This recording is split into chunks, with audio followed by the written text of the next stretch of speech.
बच्चों इस परो आज 5वीं जमात हुंद बे ग्रामर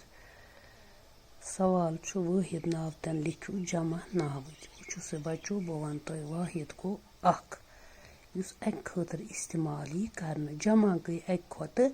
ज्यादा चाहे तुम जा आसन 3 आसन 10 आसन 7 आसन 100 आसन तिमन वनो जमा कूर कोरि कूर गई अख कोरि गई एक खोत ज्यादा लूर लोरि तूर तोरि कोट कट गुर गुरि शुर शुरि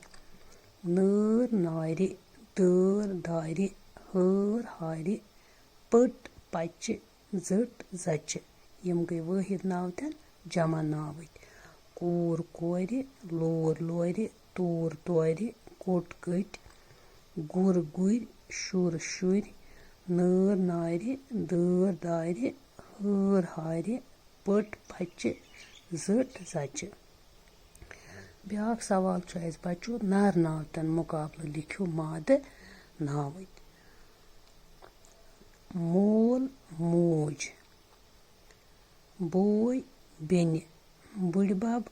नान पितर पिचिन हापुत हापच लड़क कूर माम मामन कोकुर कोकर मोल मोज बोय बेनि बुड़बब नान पितर पिचिन हापुत हापच लड़क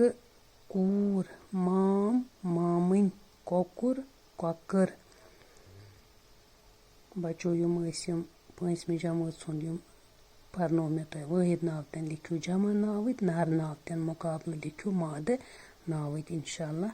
पगह परनावो तुह लिखियो यह काम तो पगह करो बे कम पत।